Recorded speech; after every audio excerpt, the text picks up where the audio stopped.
Live from the Export Beer Garden studio and brought to you by Export Ultra, the beer for here. This is the Agenda podcast for Monday, the 24th of June. The Agenda Podcast, the home of sporting nonsense and claptrap. Brought to you by Export Ultra. Lane, we'll get to the rugby. Yeah. Do we have to? we do have to, and we will. We will get to the rugby. Like, as long as we can just put it behind us. We can, but we have to deal with it. We have to grieve. We have to have a tangi for the Chiefs, and we will in a second. But first, I just want to address something that I've just become aware of. There was cakes and candles for Jeremy Wells' birthday out in the office this morning. Yep. It is his birthday, but except for the fact that it isn't. No. He's moved his birthday. He's identified as his birthday being late July. Late June. Instead of January, because he didn't like January. Because he was actually born in January. Yeah, January, I think January 19 or 20. Yeah, 19. 19, very close to Danny Vittori's birthday, which is 20th as well. And so he's then moved it to June 20th. Yeah. He's moved it 6 months. Yeah. He's moved it to the day after the winter solstice.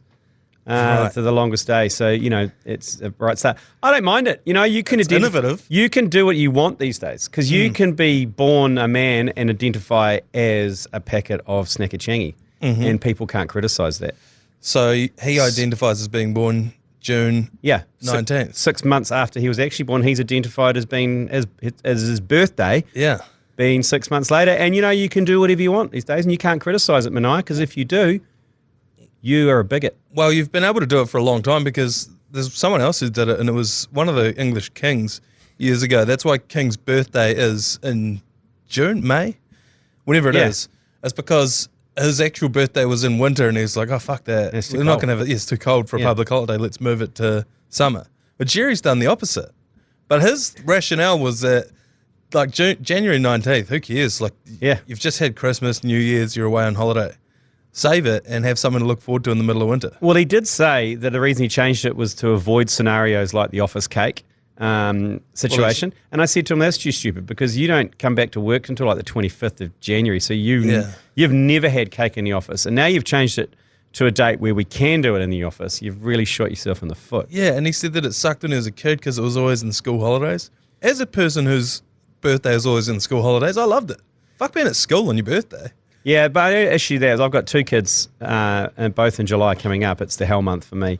Yeah. They're both in school holidays, and the issue for them is all their mates are away. So what happens is we have a celebration on their birthday, and then 2 weeks later, when all the little shits go back to school, we have to do it all over again with a fucking party. Yeah, right. So it just keeps on giving. That's why I don't like it. Where do their mates go? Just leave town for the holidays? They all just bugger off. I mean, I'm on the North Shore, so most of them are in Fiji or Rarotonga or somewhere or in their place in the Maldives. That's the beautiful part about growing up in Waimate is no one ever left. And so my birthday and the July school holidays, everyone was still around. I just thought it was innovative, and I've only ever heard of one other person changing their birthday. I'm into it. I mean, I was born on Friday the 13th, so I could be up for changing that. May explain a few things. Checks out, yeah. I've got an uncle who was born on a Friday the 13th as well. But yeah, I don't know. I'm not going to change my birthday, but I thought he might have been one of those people who just hates when people acknowledge his birthday at all. But no, he seemed to enjoy it. Yeah, he doesn't mind it. I would have chosen a better date, like you said, middle of winter. Maybe go for New Year's Eve. Yeah, or somewhere. Everyone's partying. No, I'd go like around just after daylight savings, so when we're just starting to come into, spring. Spring. Yeah. Because I think you can change it when you get older, because when you're younger, anyone who's born in December or early January hate it because you just get one present at Christmas. Yeah. And you get overshadowed. But as you get older and you don't really give a shit about your birthday in terms of gifts or anything like that, I reckon putting it around a party zone would be good. Well, I knew someone who had their birthday on Christmas Eve on the 24th. Yeah. And they loved it because every year it's like everyone's at the pub pissing up. And she was like, oh, they're here for my birthday. That's true. But actually they weren't. But, you know. But you can pretend. You can pretend. Yeah. Look, we're dancing around the topic. The subject is Super Rugby Grand Final 2024. Your winner has been crowned, and it is the Blues. 21 years on from their last legitimate title. They win again, and a resounding victory as well, 41-10. What happened? It all went completely wrong for the Chiefs, Mana. Right from the start, when the rain was coming down an hour before the start, it was like, uh-oh. Because as Steve Devine said on the Friday, he's like, this is going to be one up front. You know, the Blues are going to smash them up front, dominate, and it's going to be brutal. And a wet weather affair, and you could see immediately how slippery it was, players slipping over. It was like kind of a weird, greasy, it wasn't like heavy rain. It was like that kind of drizzle. You could see it on when they were running their footsteps. Yeah, so from the start, that was like, uh-oh. And then in the first 10 minutes, uh-oh. You know, there was penalties galore. Nick Berry was not having any of the Chiefs' mana carry on. No. He was threatening cards most of the time. Most of the game was under penalty advantage to the Blues. And to be fair, I was expecting more razzle-dazzle when they play under advantage, but they didn't. They just kept pick and going. Pick and go, pick and go. And as old Vern Cotter said, you don't win awards for, you know, how pretty it is. Yeah. So we're just going to grind this one out. And sure enough, they did. And the Chiefs had nothing. Patrick Tuipulotu, even Charlton One News, fuck. How the fuck did he come out back from a 4-week injury 2 weeks later and play a game like that? That was next level. My theory on him is that he actually wasn't any further along in his recovery than he would have otherwise been. He was just like, fuck it, I'm playing. And I don't care. You know, Cortisone me up. I'm going to risk it. Shoot. Yeah, fill me up to the gills with any painkiller you can. I think that's what they did. And I think he knew he was only going to play, I think he played 57 minutes. And I think he knew that's all he was going to play. So he's like, fuck it. I think it was 67. He played fucking quite a decent haul. Yeah, but I think he just 57 knew. maybe. He's just like, this is as much as I can do. That's all they needed, though. And health will lead that. Yeah, and he was excellent. That's all they needed. And the Chiefs line-out struggled, really missed Takiaho and Bradley Slater. Their two first-up hookers were gone, and you could just see in that first line-out, Tyrone Thompson, he threw a ball that just floated, and it wasn't straight, and immediately Blues were on attack in our own fucking 22. It was just like, it was this bit of a horror show right from the start, and it was tough to watch as a Chiefs Mana fan because it's back-to-back grand final losses for the Chiefs.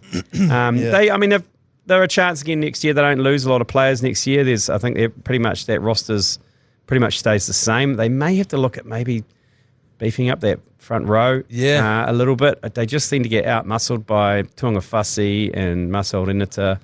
It's almost like a role reversal because I don't identify the Blues with having a strong, hard-nosed forward pack. Oh, man, they've been strong all year. They have, yeah. They have been dominant. And the Chiefs have been winning their games from razzle-dazzle in the backline. Yeah, from the Narwhal, Narawa. Sean Stevenson, he's had an up-and-down season, I must admit, compared to the year before. Yeah, injuries as well. But injuries all through there. But Dobro's been good, I think, at centre. Dobro is good. I think you got the likes of Ramaka Poihipi and Quinn Tupaia. Like, that's a pretty solid inside-back combination. Then you throw some razzle-dazzle on the edges. Yeah. And Cortez Ratima as well. He's played pretty bloody well with Mackenzie. But yeah, I copped a lot of shit, mainly from my family who went to the game and they all dressed up in Blues kit, and then they picked me up afterwards, and then they were all there just absolutely giving it to me. And I'm like, I don't need this from my loved ones. Yeah. My phone has been lit up of people like Joel Harrison, like Dilly, like all these guys just going, sorry for your loss. And I'm like, get fucked. You did make a lot of noise going into that. Oh, I know. I did not expect it. Yeah. I guess the shocking part is how many Blues fans all of a sudden there were. So I was like, where have you guys been for the last 20 years? I may have said that on the commentary. And the Blues fans copped a stray from me on the commentary because I'm like, you don't deserve it. You're 5,000 or you turn up for the first game next season and you'll be champions. You don't deserve it. Actually, if you actually believe in it, get in behind it properly. They don't. I think a large part of it is not a lot of people in Auckland are from Auckland. 3 of us in this room live in Auckland, aren't from Auckland. There's a massive contingent from But there Hamilton. is about 1 million who are. Yeah, that's right. You know what I mean? There's only so many Kiwi kind of regional expats here. There is still a buttload of true blue, born and bred Aucklanders here who need to get off their fucking asses and go and support their team because they're champions. Yeah. You're so right. They don't deserve it. Did you see Rico Ioane afterwards said that it means more to him than a World Cup? Is that because he's just lost a World Cup? Yep. And this is the first thing he's won. If he had... Oh, of course. Yeah, true. I mean, he's won a few Bledisloes and stuff like that, but in terms of a title, it's the first one. So he never won. So he doesn't know what it feels like to have a World Cup title, does he? No. So, of course he's going to say that. This is bigger than a World Cup. It's because I've never won a World Cup. This is bigger than a World Cup loss. Sure. But I think winning the World Cup would probably mean a little bit more to him. I think, yes. Yeah. Let's hope he, wins a World Cup and then can turn around and say, I said this, the Super Rugby, this was better. I was wrong. This is better. way better. Let's hope he did. Let's hope he eats his words. I hope he gets the opportunity. Yeah. And I think if you asked him, he'd probably say the same thing. But yeah, disappointing.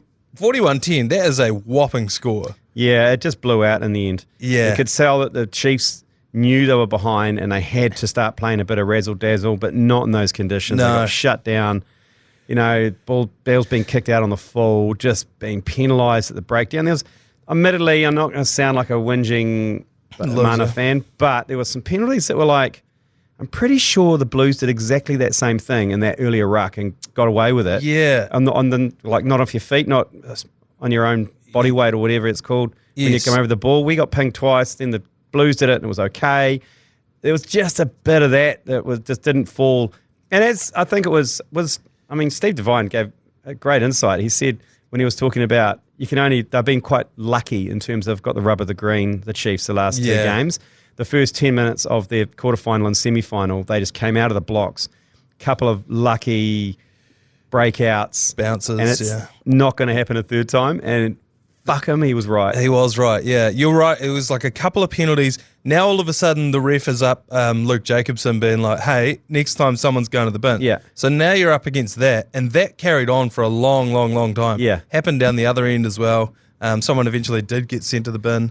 And, Luke Jacobson did, I think, in the end, wasn't it? No, it was a prop. It was a George Dyer. I think it got sent to the bin. But hey, all in all, I think probably the best Super Rugby season in terms of the quality of play, and the running play, and because I was a bit nervous coming out of that World Cup, which is so turgid, that whole World Cup. There was too much TMO. There was too much referees actually not just actually using their instinct and actually letting the game flow. Yeah. And I'm glad there was a directive at the start of this season was like, just use your common sense. Okay, Yeah. if the scrum collapses, the ball's at the back, play on. Yeah. Don't put up with any shit from halfbacks trying to milk penalties. Just play on. Yeah. And it's not quite there yet, but it's gone a fucking long way to being a better product than it ever has been. Yeah, definitely it has. I hope that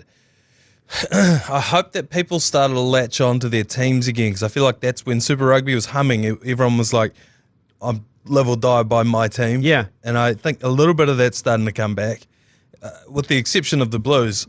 In Wellington, a home field advantage is starting to come back, Yeah. Highlanders look quite good. You got the zoo down there, so you've got Zoo down there. Yeah, you got a little bit of passion down there. Even Orange Cherry, as much as that place sucks, Apollo Stadium, people turn up. People turn up and they've got something to go. They've got something to get behind now. Yeah. Crusaders fans. They're like the rebuild. They've got the rebuild. They're behind them. Wellington fans should be getting behind their team because again, their squad's going to be very similar. Yeah.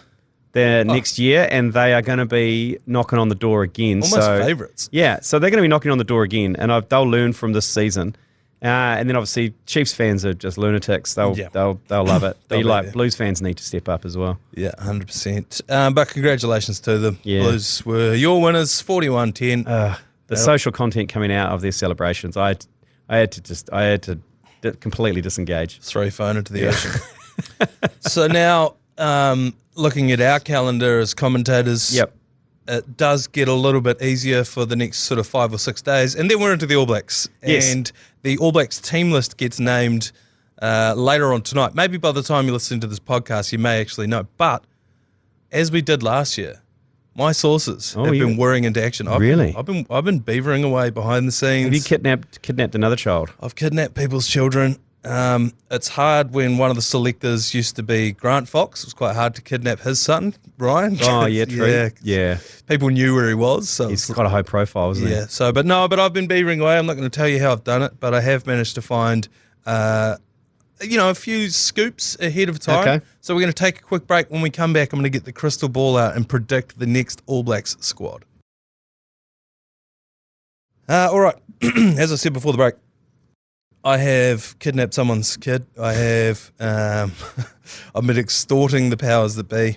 I haven't just read a press release before it's come out and then completely flouted the embargo to tell you this. Yeah. Although some journalists do. I don't think they don't put a press release out of the All Blacks team prior to the announcement. How are they finding this They out? don't never do that. I think that's surely not.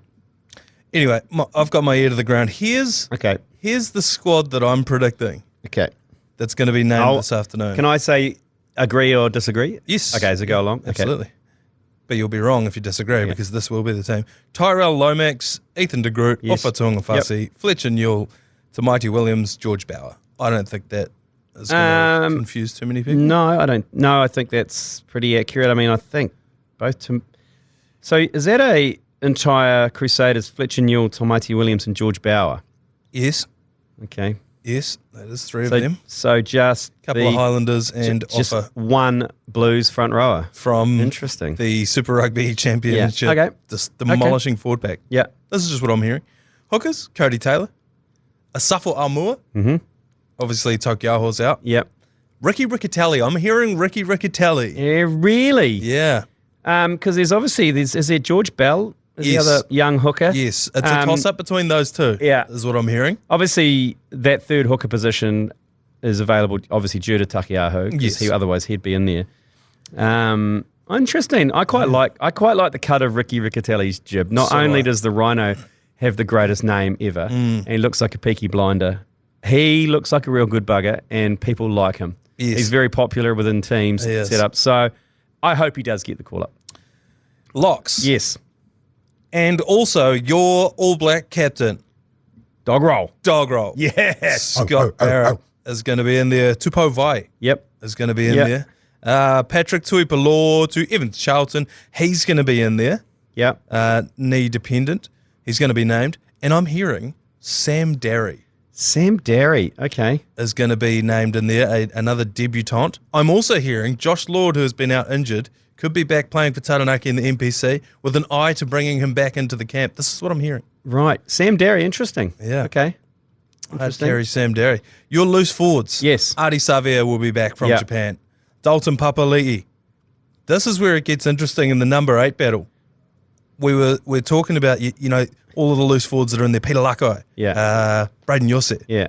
Wallace Saititi. Yeah. None of them are going to make it. Hoskins Satutu, Luke Jacobson, and either Ethan Blackadder or Samapeni Finau. Right. Okay. I think Finau needs to be in there. I think he does too. I think on form, man, that guy is a weapon. Like, you got to have him flying off the line and smashing CNX Tuesdays, because Yeah. that's what defines a number 6 in New Zealand. Luke Jacobson, yeah, it looks solid, experience.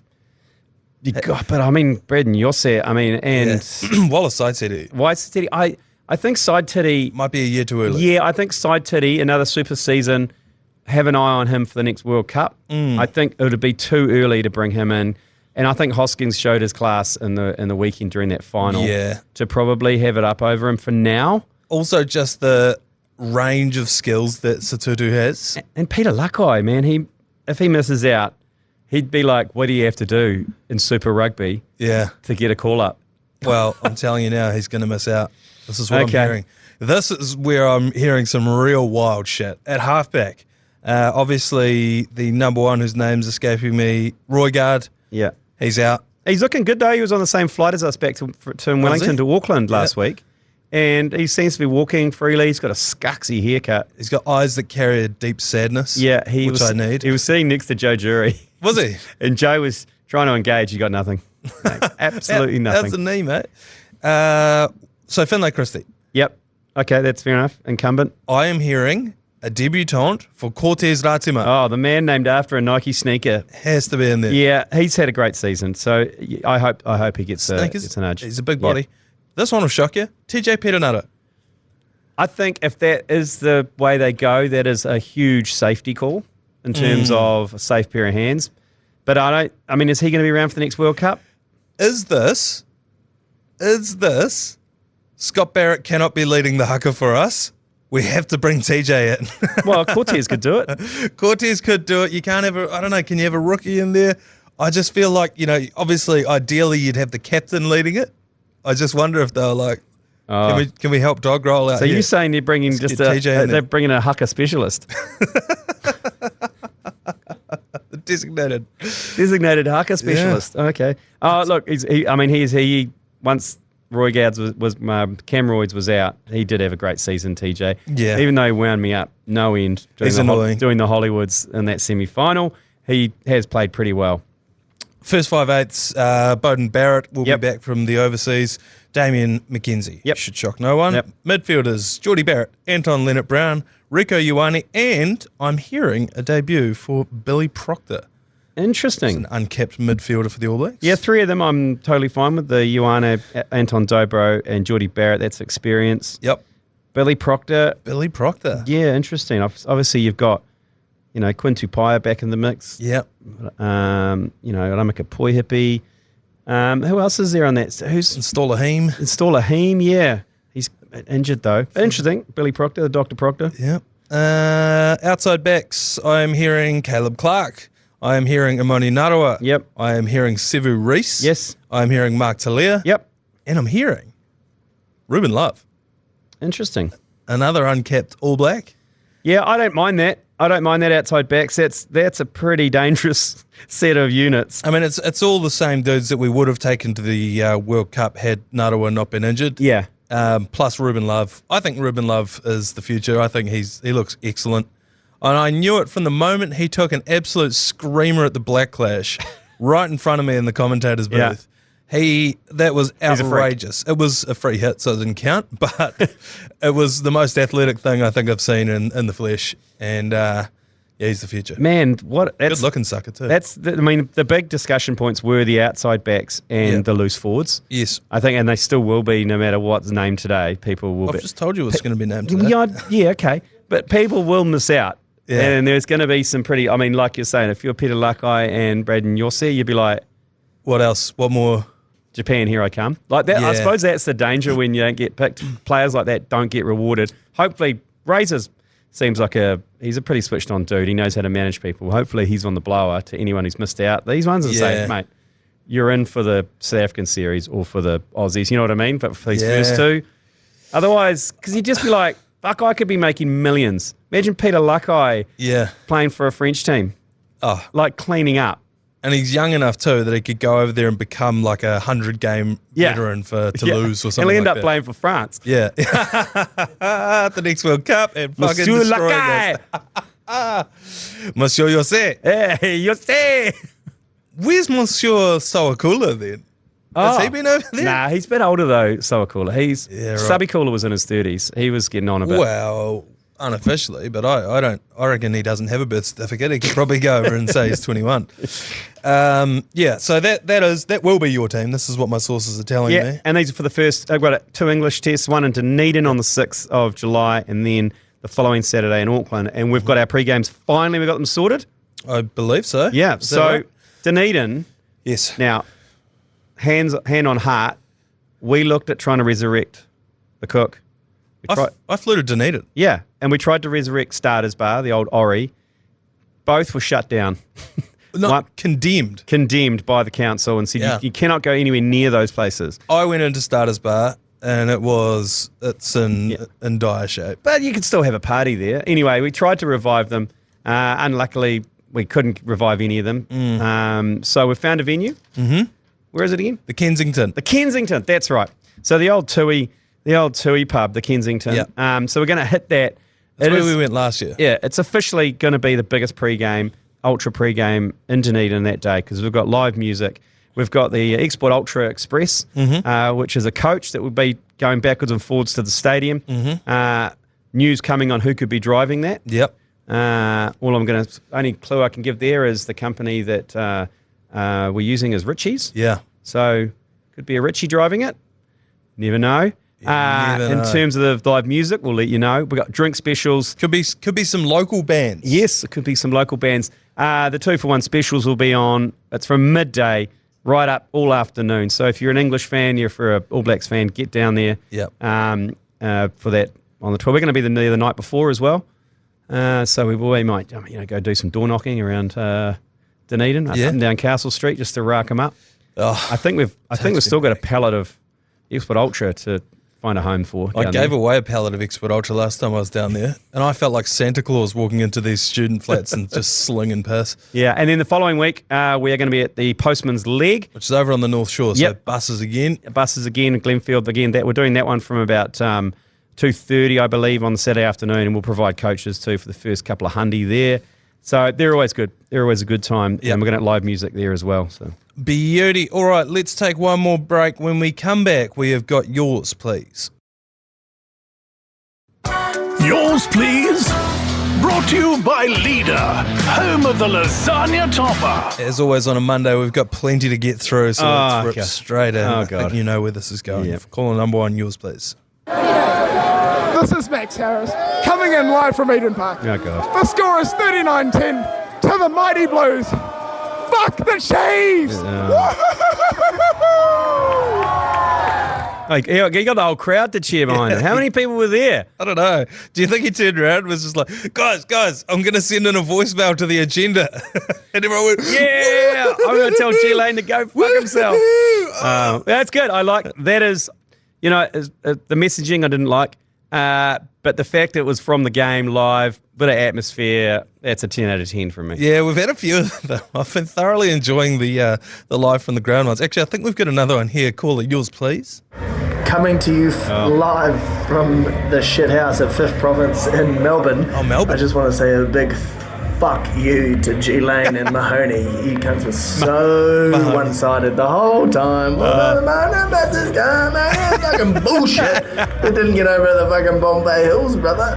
What was that? Fucking no, get up the fucking Blues. Let's go. Fuck South Canterbury. I love he still managed to stick South Canterbury in there. All the way from Melbourne. Yeah, I love that. Even though he called McConey Mahoney, it's a far better name for James McConey as James Mahoney.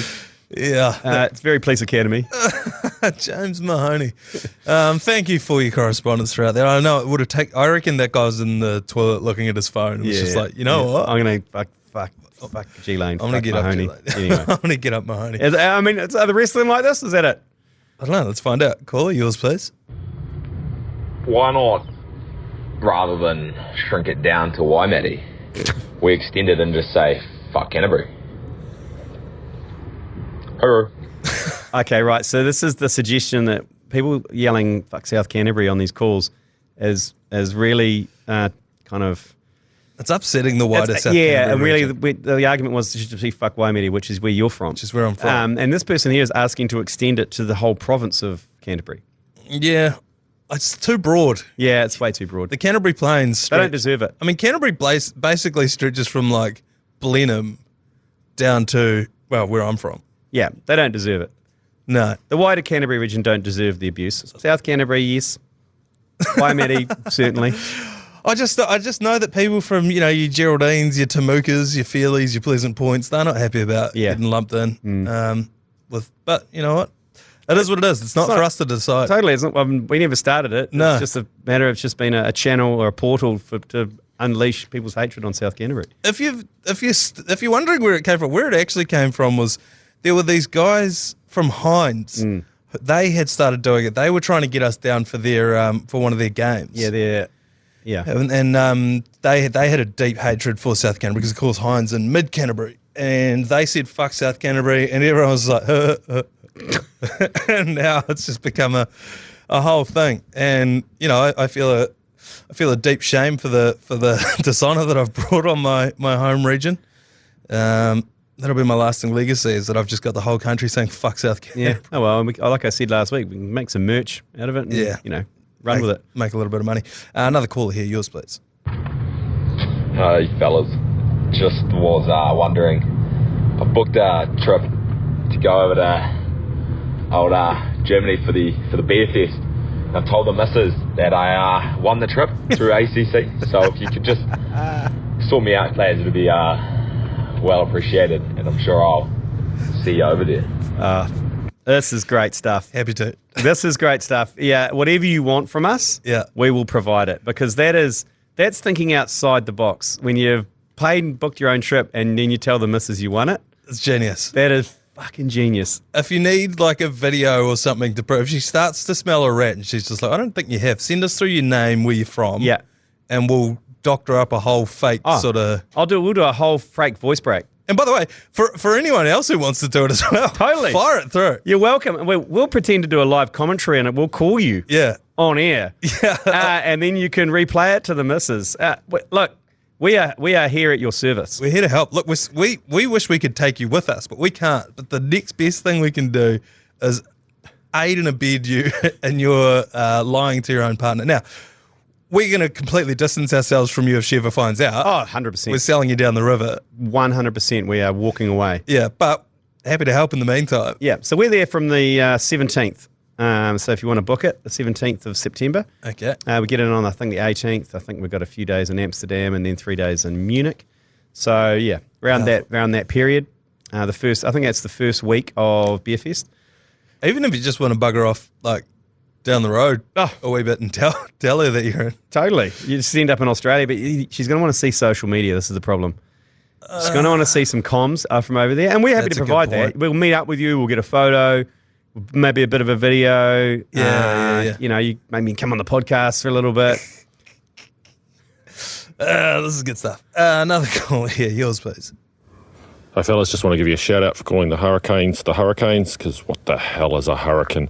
Anyway, Oh, I like that. I hear this all the time too, the Hurricanes. Hurricane. It's commentators, the mainstream, lamestream commentators. Do they call it Hurricanes? They call it the Hurricanes, yeah. I feel like they do it on purpose to try and make it sound like they know how to pronounce shit and we don't. But it's a hurricane. Well, you got to learn, that's what the chant is. Hurricanes. Yeah, it can't Hurricanes. it can't be hurricanes. You hurricanes. Another call here, yours, please. I reckon at some point there needs to be a Manaia versus Seamus fight, like Luxon and Hart. You never seen two in the same room at the same time. Could just be an alter ego of Manaia's. I do get confused for Seamus from Between Two Beers quite often. Well, you're in the podcasting game. You know, they were part of the ACC stable until they started interviewing amputees and refugees and top twins. And, you know, just two brown guys with beards, I think, is the thing that's really throwing a lot of people off. Yeah. Happens literally all the time, although it has sort of trailed off recently. Well, I think that's because they've kind of moved away off the ACC. We don't really, they're not really seen on the ACC. Because I think people were consuming ACC content and just like they're saying beard, brown. Yeah. That's Steve. That's Seamus or Manaia. Yeah. And it kills me because what happens is people are just like, I was listening to your podcast the other day and, you know, I do about 10 podcasts a week. So I'm You're like, oh, which one? But there's a look in their eye and I could tell. I'm like, oh, yeah, what one was it? And they're like, you're interviewing Mark Ellis about his juice company and selling that? Or if they're like, you were talking to a breathwork coach about ice baths or something. Like, yeah. Okay, thank you. Did you like it, did you? Yeah, sweet. Like and subscribe. And did you... So this is the celebrity death match that you mentioned last week, which has got a bit of groundswell. It's because on the undercard of David Nyeka's next fight, he's going to have a few celebrity boxing matches. Yes, so that's Hart versus Luxon. Hoyt versus Hosking. Hoyt Hosking. Versus Farrelly. Farrelly. McIver. Yeah, the four-way. And then there's obviously you and Seamus Martin. Yeah. He's a big man. Unit. You need to work him around the ring, though. That's what you need to do. You need to get him moving. Yeah, he's on a fitness journey at the moment. I wouldn't get in close quarters with him. No. Fuck it. I'll do it. This undercard is going to be bigger than the fight. This has been great. I've gone down from a couple of years ago. I was going to fight Beaver on the Fight for Life. It went down to Storm Hitoa from my Days show. Yeah. And now it's to Seamus. So I'm much more comfortable with that. Beaver fucked me up. I'd say that Stormy Tower could throw hands as well. He's so naturally gifted at anything else. Yeah, he is. So I can imagine he'd have quite a sharp little jab and good defences. I may not look like it, but I go to the gym with him quite a lot, and I have to take a considerable amount of weight off. Oh, okay. Whatever bar we're lifting. He's playing front row for like Takapuna Senior Bs. Yeah. So yeah, he's not afraid of getting down and dirty either. No. So I'd happily take on Seamus. Not Steve? No. Fuck, chuck him in then too. Just all beards. Beards. Yep. Between three beards. Another call here. Yours, please. Yeah, g'day lads. Dino from Pocono here. Just listening to the old potty on the way home in the Auckland traffic, and just a bit of a bit of a curly one. You talk about coming up the river, the Chiefs supporters, to Auckland, but down. it's actually down the river because that's the way it's flowing. Yeah. But then you're kind of coming up the road north, so what the fuck? Yeah, I don't know. But yeah, that's a man who obviously spends a lot of time on the road, commuting between Auckland and Pōkeno. This is important. It is important. So what he's saying is when you're driving from Hamilton to Auckland, you're driving up because you're driving north, and north is generally considered to be up. Yes. But the river actually flows that way. Yes. So you are technically coming down the river. And driving up on the road. This has blown my mind. I didn't know that's what way the river flowed. Yeah, it starts in Taupo and ends up going out Port Waikato on the west coast. I think just because I've grown up looking at the map, I just always presume water flows down, and I look at a map and I'm like, down's that way. Yeah. It's a good point. I'm starting to wonder if the world is round. You know what I mean? Well, this is evidence. Do your own research. This is evidence to me that the earth is flat. Because how could you be driving up State Highway but sailing down the Waikato River? We need to do more research into this, I think. You can do it. I will do it. Okay. I'll pair up with old mate here. We got any more? Yeah, we got one more here. Call yours, please. Fellas, I think you're onto something, but why stop at Luxon and Hart? Let's be honest, middle-aged, bald, white dudes all look pretty similar, right? There's one in my gym that could be Luxon or Hart. So why not go full King of the Ring style and have a battle royale to leave one man standing for the belt? Let me know your thoughts. Oh, yeah, I love that. Like Murray Deaker, chuck him in there. Just any bald guy that you see. It has to be clean, shaven head, bald guy. Like, I'm not talking a George Costanza. No. It needs to be Tony Lyle. Tony Lyle needs to be that. Sorry, Tony. Full clean shave. Yeah. Can't be a Larry David. No. There's plenty. He's right. There's plenty out there. Yeah, there are. In fact, here's how many there are. When we went over to Fiji for Buja Vanaka promo back in the day. One of the great promos, I must admit. What a name. What? Yeah, the name itself. We got flown to Fiji just based off that name. Yeah. Lee went missing for a day. I think he just confined himself to his room. But we were, part of the agreement was we were going to put up all this content about what we were up to while we were over there. So we just took to filming any bald guy at the resort for about 2 days straight, just from behind and be like, Lee's off to the bar, Lee's off down for a snorkeling trip, blah, blah, blah. And it was just, none of them were Lee, it was just all random bald guys. That's how common this phenomena is. King of the Ring. So King of the bald head. King of the white bald heads. How confusing would it be to watch it, though? You'd be like, how would you commentate it? Who the hell is who? Well, especially if they've got headgear on. Well, we'd need to put headgear on and put numbers on top of the heads so we can tell who's who. But I think the whole point of this gets lost if we put headgear on them. The whole point is it's a bunch of bald heads. Yeah, it's going to look like a tray of eggs just getting rattled around and the ring there. We need to make it happen. That's good call. We need a good name for it because you were saying before it's the fight for life. That's not what we're doing. Nah, we're doing celebrity deathmatch. Yeah, pretty much. Yeah, and that one there, king of the egg, the tray of eggs, king of the egg baskets. Yeah. I think we need to get the tray of eggs going. Thank you very much for all of the yours pleases today. They've been absolutely outstanding. We didn't mention the Warriors today. That's because me and Di will be diving deep into that. You're welcome to that one. Yeah. There's been enough sorrow on one podcast. So that'll be out on the Mad Monday feed. Go and subscribe to that one. Otherwise, we will see you tomorrow for another episode of the Agenda Podcast. You've been listening to the ACC's Agenda Podcast, brought to you by Export Ultra. For more episodes, like and follow on iHeartRadio or wherever you get your podcasts.